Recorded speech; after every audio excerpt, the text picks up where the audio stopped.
Hai, dalam video kali ini saya akan menjelaskan pengujian hipotesis uji T2 sampel independent atau di dalam bahasa Inggris disebut independent sample t-test menggunakan software gratis Blue Sky Statistics. Sebelumnya saya akan mereview tentang hipotesis di dalam statistika. Jadi dalam statistika, hipotesis adalah pernyataan tentang parameter populasi yang akan diverifikasi. Nah, menurut ISO 3534, parameter populasi disimbolkan dengan huruf kecil alfabet Yunani atau dalam bahasa Inggris disebut Greek alphabet yang dicetak miring. Ini contoh alfabet Yunani, mu, sigma, dan eta. Dan ini adalah bagian dari ISO 3534. Di sini dinyatakan bahwa parameter populasi itu disimbolkan dengan huruf kecil alfabet Yunani yang dicetak miring. Ini contohnya mu dan sigma. Dalam statistika selalu terdapat sepasang hipotesis, yakni hipotesis 0 dengan notasi H0 dan hipotesis alternatif dengan notasi H1 atau HA. Nah, H0 selalu diasumsikan benar. Ini mirip dengan pemahaman asas praduga tak bersalah atau dalam bahasa Inggris disebutnya innocent until proven guilty. Nah, di sini H0-nya defendant is not guilty, H1-nya defendant is guilty. Nah, bila ada cukup bukti, artinya sampel data mendukung, maka H0 ditolak. Bila tidak cukup bukti atau sampel data tidak mendukung, maka H0 gagal ditolak atau H0 tidak ditolak atau tidak cukup bukti untuk menolak H0. Tetapi tidak boleh dikatakan H0 diterima. Hipotesis 0 atau H0 itu mencerminkan keadaan situasi yang diyakini sekarang. Tanda sama dengan, tanda lebih besar sama dengan, tanda lebih kecil sama dengan, itu selalu merupakan bagian dari H0. Tanda tidak sama dengan, tanda lebih kecil, dan tanda lebih besar, itu selalu merupakan bagian dari H1. Hipotesis alternatif H1 itu merupakan kebalikan atau lawan dari H0. Misalkan H0-nya mu1 sama dengan mu2, maka lawannya H1, mu1 tidak sama dengan mu2. Hipotesis alternatif H1 itu merupakan hipotesis penelitian yang akan coba dibuktikan oleh si peneliti. Berikut ini bentuk hipotesis uji T2 sampel independent.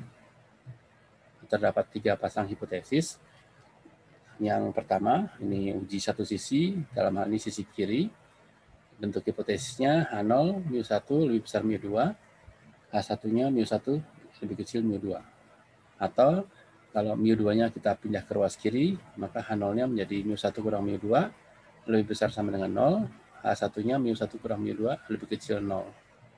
Nah, tanda lebih kecil ini seolah-olah menunjuk ke kiri, sehingga disebutnya uji satu sisi, sisi kiri. Bentuk yang kedua, H0, mu1 lebih kecil sama dengan mu2, dan H1, mu1 lebih besar mu2. Atau kalau mu2 kita pindah ke ruas kiri, maka H0 menjadi mu1 kurang mu2 lebih kecil sama dengan 0, H1 mu1 kurang mu2 menjadi lebih besar 0. Nah, tanda lebih besar ini seolah-olah menunjuk ke kanan, maka disebutnya uji satu sisi, sisi kanan. Bentuk ketiga, H0 mu1 sama dengan mu2, H1 mu1 tidak sama dengan mu2, atau kalau mu2 kita pindah ke ruas kiri, maka H0 menjadi mu1 kurang mu2 sama dengan 0, H1 mu1 kurang mu2 tidak sama dengan 0. Nah, tanda tidak sama dengan ini artinya bisa lebih kecil, berarti sisi kiri, atau bisa lebih besar, sisi kanan. Maka disebutnya two-tail atau dua sisi. Nah, ini visualisasi dari uji T2 sampel independent. Jadi yang menentukan one-tail atau two-tail itu tanda di H1. Jadi kalau tandanya lebih kecil, ini seolah menunjuk ke kiri, maka tail-nya itu ujung kiri, seperti di gambar ini. Dan luas yang biru ini adalah alfa. Kemudian bentuk kedua, kalau H1-nya lebih besar seperti ini seolah-olah menunjuk ke kanan, maka satu sisinya sisi kanan atau right tail seperti ini. Warna biru ini luasnya alfa. Nah, untuk yang dua sisi, ini H1-nya tidak sama dengan. Nah, tanda tidak sama dengan ini artinya bisa lebih kecil, berarti yang di kiri, atau bisa lebih besar yang di kanan. Nah, dalam ini alfanya, ujung yang biru ini luasnya alfa per 2. Dalam pengujian hipotesis, itu selalu terdapat error. Errornya disebut error tipe 1, atau dalam bahasa Inggris disebutnya type 1 error. Nah, error tipe 1 ini didivisikan sebagai probabilitas menolak H0 padahal H0 benar. Error tipe 1 ini dilambangkan dengan huruf Yunani alfa. Ini huruf alfa seperti ini. Umumnya digunakan alfa 0,05 atau 0,01. Nah, error tipe 1 ini juga disebut significant level atau tingkat signifikansi. Kalau kita menggunakan software, maka pendekatannya pasti menggunakan p-value untuk pengujian hipotesis. Jadi p-value atau probability value ini adalah bukti terhadap H0. Artinya, semakin kecil p-value, semakin kuat bukti bahwa Anda harus menolak H0. Ini kriteria penolakan H0. Jadi H0 ditolak jika p-value lebih kecil sama dengan alpha. Nah, umumnya digunakan alpha 0,05 atau 0,01. Nah, setiap software statistika itu pasti menghasilkan atau menghitung p-value. Sehingga dalam pengujian hipotesis, Anda tinggal membandingkan p-value dari software dengan alpha yang digunakan. Nah, ini rumus uji T2 sampel independen.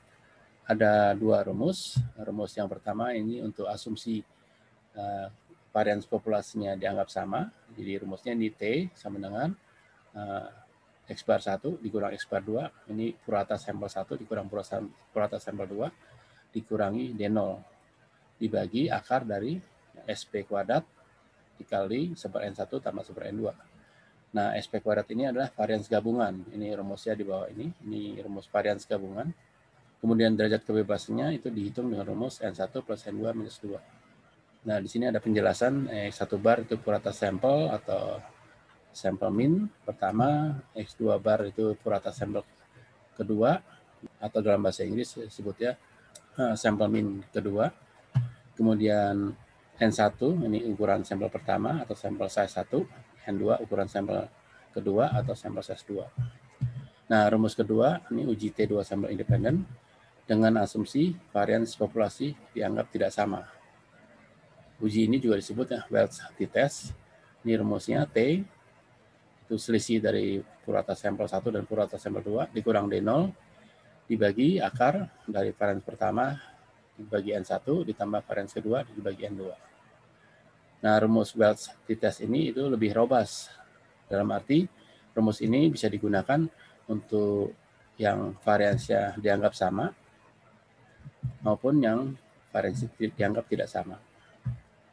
Nah, untuk rumus Welch t-test ini itu derajat kebebasannya dihitung dengan rumusnya Satterthwaite. Ini rumus dari Satterthwaite.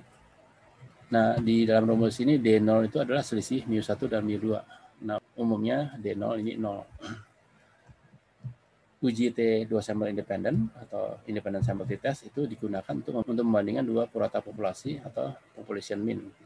Berikut ini akan diberikan contoh uji T2 sampel independen baik untuk yang two-tail maupun yang one-tail, dan one-tailnya termasuk yang sisi kiri ataupun yang sisi kanan. Nah, untuk contoh pertama ini adalah contoh two-tail atau dua sisi. Jadi dalam contoh ini ada pertanyaan, apakah laki-laki dan perempuan menghabiskan jumlah waktu yang berbeda setiap hari untuk mengakses internet melalui ponsel. Nah, untuk menjawab pertanyaan ini, diambil sampel acak sebanyak 16 perempuan dan 14 laki-laki, dan dicatat data waktu yang dihabiskan per hari untuk mengakses internet melalui ponsel. Ini datanya dalam satuan menit, dan didapat data seperti dalam tabel ini. Nah, pertanyaannya, apakah ada perbedaan antara laki-laki dan perempuan dalam hal waktu rata-rata yang dihabiskan per hari mengakses internet melalui ponsel? Nah, untuk menjawab soal ini, pertama-tama akan dikerjakan secara manual, terus setelah itu akan digunakan software Blue Sky Statistic. Jadi ini perhitungan secara manual, jadi di sini N1-nya, banyaknya data pertama itu ada 16 perempuan, dan banyaknya data kedua ada 14 laki-laki. Kemudian dihitung purata sampel pertama atau sampel min pertama, ini X bar 1, itu semua datanya dijumlahkan dari 219 sampai 144 dibagi 16, didapat 168,375. Kemudian dihitung purata sampel kedua, yaitu dari menjumlahkan seluruh data dari 275 sampai 278 dibagi 14 didapat 219,5714. Berikutnya dihitung varian sampel dari yang pertama, yaitu jumlah dari 1 sampai 16, dari selisih datanya dikurangin purata, dikuadratkan dibagi banyaknya data dikurang 1. Jadi data pertama ini 219 dikurangi min-nya 168,375 dikuadratkan. Data kedua 144 dikurangi min-nya 168,375 dikuadratkan dan seterusnya sampai data terakhir.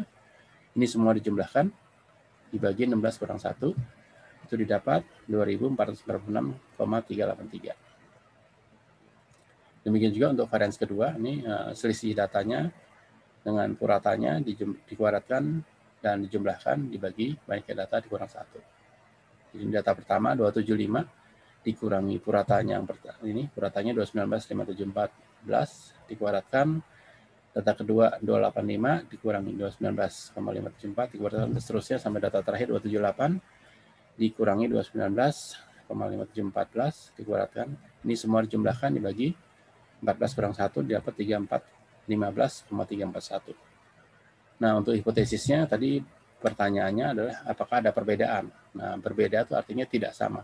Sehingga hipotesisnya H1-nya ini min populasi perempuan tidak sama, ya, berbeda artinya tidak sama dengan mu laki-laki.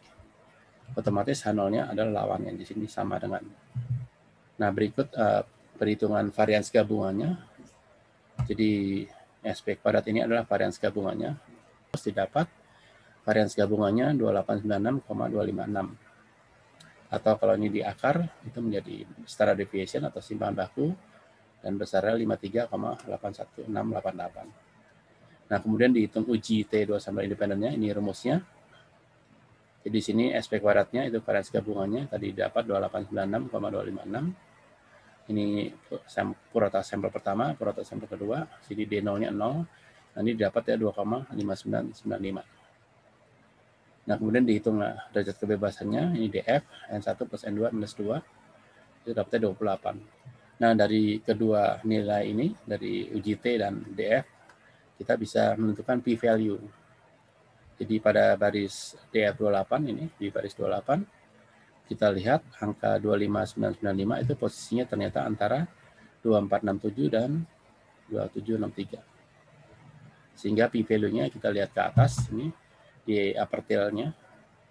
Nah, upper tail-nya itu antara 0,05 dan 0,01.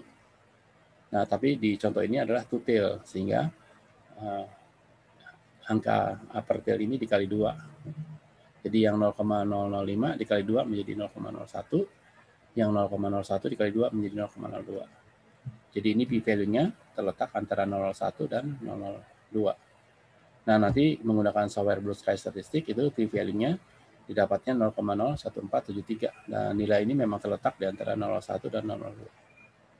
Nah, karena p-value-nya 0,01473 lebih kecil dari alfa, maka H0 ditolak, sehingga dapat disimpulkan bahwa ada perbedaan antara laki-laki dan perempuan dalam hal waktu rata-rata yang dihabiskan per hari mengakses internet melalui ponsel. Nah, berikutnya saya akan gunakan software Blue Sky Statistik. Jadi pertama-tama ini datanya di input dalam Microsoft Excel. Jadi perhatikan datanya minutes-nya tadi digabung jadi satu ini, yang perempuan dan laki-laki. Kemudian dibuat kolom tambahan yang isinya gender atau jenis kelamin ini. Jadi yang perempuan, yang laki-laki, dan seterusnya. Jadi ini tampilan datanya di dalam Microsoft Excel. Nah, data Excel ini nanti akan diimport ke dalam Blue Sky Statistik. Nanti kalau diimport bentuknya seperti ini. Saya akan beralih ke software Blue Sky Statistik. Jadi ini tampilan software Blue Sky Statistik.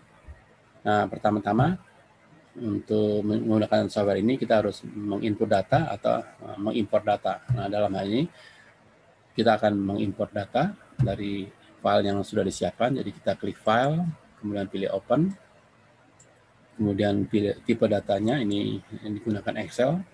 Jadi nama datanya di sini internet mobile. Saya klik. Diklik OK. Nah, ini datanya. Nah, jadi setelah data diimport, kita bisa melakukan uji T 2 sampel independen. Kita klik analisis, kita pilih means, kemudian kita pilih t-test independent sample. Nah, di sini variabel yang akan dites itu minutes, kita pindahkan ke selected variables. Kemudian gender, ini sebagai grouping, kita pindahkan ke group sini. Nah, dalam contoh ini kita melakukan pengujian hipotesis untuk dua sisi atau two tail. Jadi kita pilih grup 1 tidak sama dengan grup 2. Kita klik OK.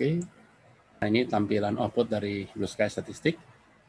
Jadi di sini ada dua uji T 2 sampel independen. Yang baris pertama ini yang equal variances assume, ini untuk uji T yang diasumsikan kedua variansinya sama.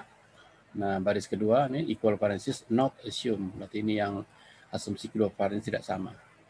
Nah, bagaimana kita memilih uji T yang akan digunakan itu berdasarkan Levin's test for equality ini. Jadi Levin test for equality ini untuk menguji apakah kedua variannya sama atau tidak sama.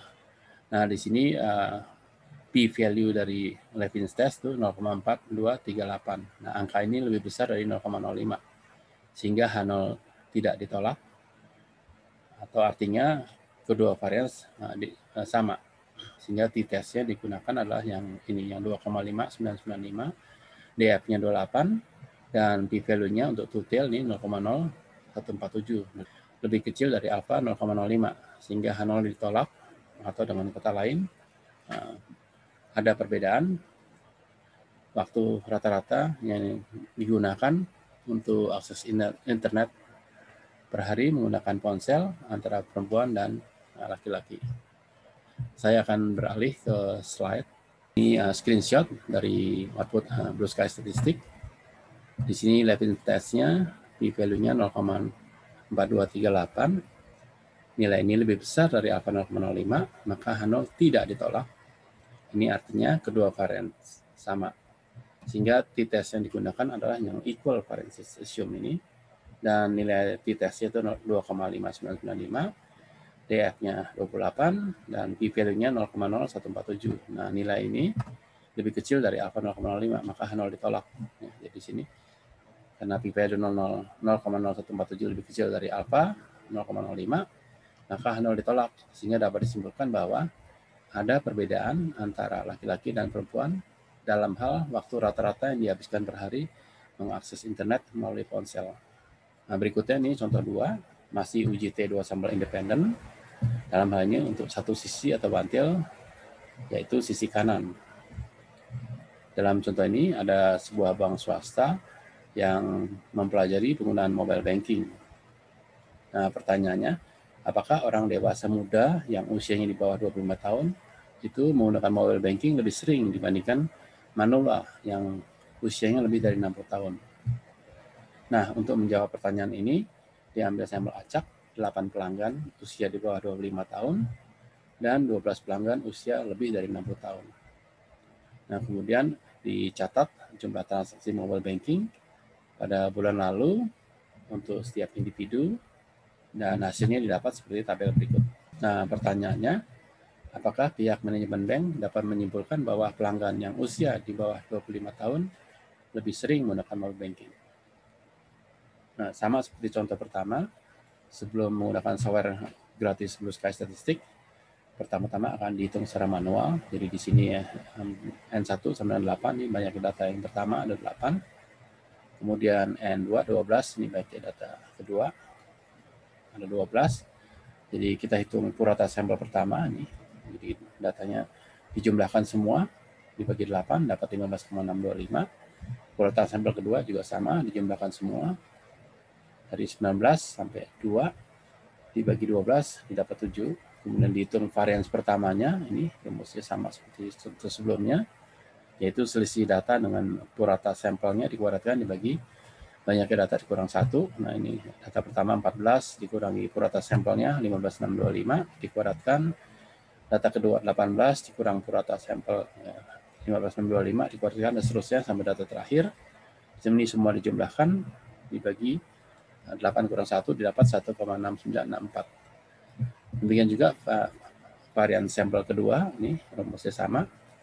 Di sini data pertama dikurangi data sampel kedua, 7 dikuratkan, data kedua dikurangi 7 dikuratkan, seterusnya. Kemudian data terakhir 2 dikurang 7 dikuratkan. Ini semua dijumlahkan dibagi 12 kurang 1 didapat varian keduanya. Itu 48,36364. Nah, tentang hipotesisnya tadi kan pertanyaannya, apakah pihak manajemen bank dapat menyimpulkan bahwa pelanggan yang usia di bawah 25 itu lebih sering. Nah, lebih sering ini kata kuncinya artinya lebih banyak atau lebih besar, maka tandanya lebih besar. Jadi mu yang usia di bawah 25 tahun itu lebih besar dibandingkan mu yang lebih dari 60 tahun. Otomatis H0-nya adalah lawannya, yaitu tandanya mu bawah 25 lebih kecil sama dengan mu lebih 60. Nah, di dalam contoh ini diasumsikan kedua varian tidak sama. Jadi pertama-tama dihitung uji T-nya. Di sini didapat 4,18751. Kemudian dihitung derajat kebebasannya. Ini menggunakan rumus setup width. Nah, ini didapat 12,1352. Ini akan dibulatkan menjadi 12. Nah, dari kedua nilai ini, nilai uji T dan nilai DF-nya ini, kita bisa menggunakan tabel distribusi T. Jadi tabel ini bisa didapat gratis dari internet. Kita bisa menentukan p-value-nya. Jadi di sini degrees of freedom-nya 12. Kita lihat angka 4,18751 itu ternyata posisinya ada di luar tabel. Ya, ini yang terakhir paling besar terakhir 3,055. Jadi dia ada sebelah kanan. Nah, kalau kita amati upper tail-nya itu makin ke kanan juga makin kecil. Nah, artinya p-value-nya lebih kecil dari yang angka terakhir di tabel ini. Ini p-value-nya lebih kecil 0,005. Jadi ini p-value-nya. Nah, nanti menggunakan blue sky statistik itu didapat p-value-nya 0,0006. Nah, nilai p-value 0,0006 ini itu lebih kecil dari alpha 0,05. Maka H0 ditolak, sehingga dapat disimpulkan bahwa rata-rata pelanggan yang lebih muda lebih banyak menggunakan mobile banking. Nah, sekarang saya akan menggunakan software Blue Sky Statistik. Pertama-tama datanya kita input. Ini tampilan datanya dalam Microsoft Excel. Nah, data ini akan diimport ke dalam Blue Sky Statistik. Nah, nanti kalau diimport bentuknya menjadi seperti ini. Jadi ini tampilan data di Blue Sky Statistik. Sekarang saya akan beralih ke Blue Sky Statistik. Jadi ini tampilan Blue Sky Statistik. Jadi pertama-tama kita harus baca data atau input data. Nah, dalam hal ini kita akan import data dari Excel. Jadi kita klik file, kemudian open. Nah, kemudian kita pilih tipe filenya, dalam ini Excel. Nama filenya di contoh ini mobile banking. Ya. Kita klik open. Kita klik OK. Nah, ini datanya. Jadi di sini pengguna ini maksudnya jumlah transaksi mobile banking. Nah, data-data ini dikelompokkan menurut kelompok usia yang di bawah 25 tahun dan yang lebih dari 60 tahun.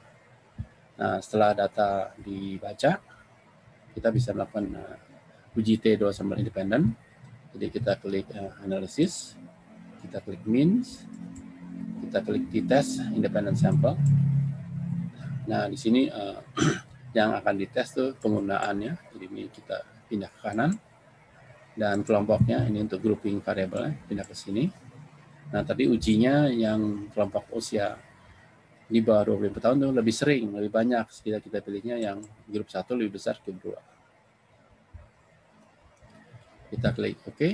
Nah, ini output dari uji T2 sampel menggunakan Blue Sky Statistik. Jadi sama seperti contoh sebelumnya, ada dua rumus. Yang pertama yang baris pertama ini untuk yang kedua asumsi diasumsikan sama, dan yang baris kedua ini untuk asumsi kedua varian tidak sama. Nah, untuk menentukannya digunakan Levins test ini. Jadi di sini p-value Levins testnya itu 0,039. Nah, nilai ini lebih kecil dari alpha 0,05. Sehingga H0 ditolak, artinya kedua varian diasumsikan tidak sama. Jadi t-testnya akan digunakan di baris yang kedua ini. Jadi nilai t-testnya nanti 4,1875, DF-nya 12, dan p-value-nya ini untuk satu tail 0,00006. Nah, nilai ini lebih kecil dari alfa 0,05 sehingga H0 ditolak. Artinya memang pengguna mobile banking untuk yang kelompok usia di bawah 20 tahun lebih banyak dibandingkan yang kelompok usia lebih dari 60 tahun. Saya akan kembali ke slide. Jadi ini screenshot dari output Blue Sky Statistik. Jadi ini living testnya, p-value-nya 0,039 dan ini lebih kecil dari alfa 0,05 sehingga H0 ditolak. Berarti variansinya tidak sama, sehingga t-testnya akan digunakan yang baris kedua yang equal variance not assumed. Di sini nilai t-testnya 4,1875, DF-nya 12, kita bulatkan menjadi 12, dan p-value-nya 0,0006. Nah ini jadi karena p-value-nya 0,0006, ini lebih kecil dari alfa 0,05, maka H0 ditolak. Sehingga dapat disimpulkan bahwa rata-rata pelanggan yang usia di bawah 20 tahun itu lebih sering menggunakan mobile banking dibandingkan pelanggan usia lebih dari 60 tahun. Nah, itu contoh kedua untuk yang one tail dalam ini sisi kanan. Berikutnya contoh 3 masih tentang uji T2 sample independent. Dalam hal ini untuk one tail atau satu sisi dan sisinya sisi kiri. Jadi dalam contoh ini diketahui data annual rate of return saham yang dipilih secara acak dari 11 saham di New York Stock Exchange atau NYSE dan 10 saham yang dipilih secara acak yang terdaftar di Nasdaq. Ini datanya seperti dalam tabel ini. Nah, pertanyaannya, dari sampel acak tersebut, dapatkah kita menyimpulkan bahwa annual rate of return saham di Nasdaq lebih rendah dibandingkan NYSE? Nah, sama seperti contoh sebelumnya, kita akan menghitung secara manual, baru dilanjutkan dengan menggunakan Blue Sky Statistik. Jadi pertama-tama ini baiknya data pertama ada 11 saham di New York Stock Exchange, dan data kedua ini 10 itu baiknya saham di Nasdaq. Jadi pertama kita hitung purata sampel pertamanya, ini dari data pertama ini 8,8 ditambah 6 dan seterusnya sampai tambah 15 dibagi 11 dapatnya 29,975. Demikian juga purata sampel kedua ini sama, semua data dijumlahkan bagi 10 didapat 16,77. Kemudian dihitung varians pertamanya ini dapatnya 523,6866. Varian sampel keduanya juga sama, didapat di 25,649. Nah, tentang hipotesisnya tadi pertanyaannya bahwa annual rate of return saham di Nasdaq lebih rendah. Nah, kata lebih rendah itu artinya lebih kecil. Maka hipotesisnya mu Nasdaq lebih kecil dari mu NYSE. Otomatis H0-nya lawannya mu Nasdaq lebih besar sama dengan mu NYSE. Nah, di sini diasumsikan kedua varian tidak sama, sehingga kita hitung uji T-nya ini dengan rumus yang Welch t-test ini. Nah, di sini didapat uji T-nya minus 1,842. Nah, tanda minus ini hanya menunjukkan dia ada di sisi kiri. Kemudian dihitung derajat kebebasannya, ini menggunakan rumusnya Shattered weight, dan didapat 11,0708. Nah, dari kedua nilai ini, nilai uji T dan nilai DF, kita bisa menggunakan tabel distribusi T. Ini tabelnya bisa didapat dari internet gratis. Jadi kita lihat di DF11, kita lihat posisi angka 18642 itu ternyata posisinya di antara 1,796 dan 2,201. Nah, p-value-nya kita lihat ke upper tail-nya ini, jadi p-value-nya terletak antara 0,025 dan 0,05. Jadi ini p-value-nya yang di sini. Nah, nanti dari Blue Sky Statistik itu p-value-nya didapat 0,04451. Nah, nilai 0,04451 ini lebih kecil dari alfa 0,05. Maka H0 ditolak, sehingga dapat disimpulkan bahwa rata-rata annual rate of return saham di Nasdaq memang lebih rendah dibandingkan di New York Stock Exchange. Nah, itu perhitungan secara manual. Berikutnya akan dihitung menggunakan software Blue Sky Statistik. Nah, pertama-tama kita input datanya dalam Excel. Jadi ini format Excel, datanya seperti ini. Nah, data ini akan diimport ke dalam Blue Sky Statistik. Nanti setelah diimport bentuknya menjadi seperti ini. Jadi ini tampilan output tampilan data di Blue Sky Statistik. Nah, sekarang saya akan beralih ke Blue Sky Statistik. Jadi ini tampilan dari Blue Sky Statistik. Jadi pertama-tama untuk melakukan analisis kita harus baca datanya atau kita import datanya, kita klik file, open, kemudian kita pilih file type-nya dalam ini Excel. Nah, di sini nama datanya itu return NYSE Nasdaq. Ini kita open, klik OK. Nah, ini tampilan datanya. Nah, setelah data diimport, kita bisa melakukan analisis. Jadi kita klik analisis, kemudian means, kemudian pilih t-test independent sample. Nah, ini jadi yang akan dites itu return-nya. Jadi ini kita pindahkan ke ruas kanan. Kemudian ini grupnya kita pindah ke. Nah, dalam ini contohnya adalah yang grup 1, yang ini lebih kecil ya tandanya. Oh, yang kita klik OK. Output dari Blue Sky Statistik. Jadi sama seperti sebelumnya, ada dua output. Yang pertama untuk yang equal variance assume, jadi yang asumsi kedua varians sama, dan yang kedua asumsi variance not equal atau tidak sama. Nah, untuk menentukannya kita gunakan Levin's test for equality ini. Di sini dapat p-value 0,007 dan nilai ini lebih kecil dari alpha 0,05 sehingga 0 ditolak. Artinya kedua variansnya tidak sama. Sehingga kita akan gunakan yang baris kedua, yang equal variances not assumed. Jadi di sini t-testnya minus 1,842, df-nya 11,0708 dan p-value-nya 0,0445. Nah, nilai p-value ini lebih kecil dari alpha 0,05 sehingga H0-nya ditolak. Sehingga dapat disimpulkan bahwa rata-rata saham di Nasdaq memang lebih rendah dibandingkan di NYSE. Saya akan kembali ke slide. Jadi ini screenshot dari output Blue Sky Statistik yang tadi. Jadi di sini Levin testnya itu p-value-nya 0,007 ini lebih kecil dari alpha 0,05 sehingga H0 ditolak. Artinya variansnya tidak sama. Nah, jadi berarti kita menggunakan t-test yang baris kedua, yang equal variance not assumed, yang tidak sama. Di dalam ini nilai t-testnya minus 1,842, df-nya 11,0708, nah p-value-nya 0,0445.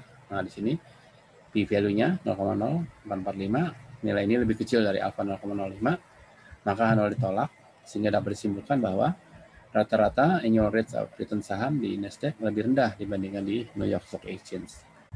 Demikian uji T2 sampel independen menggunakan software gratis Blue Sky Statistik untuk yang one tail atau satu sisi, baik sisi kiri maupun sisi kanan, dan juga untuk two tail atau dua sisi.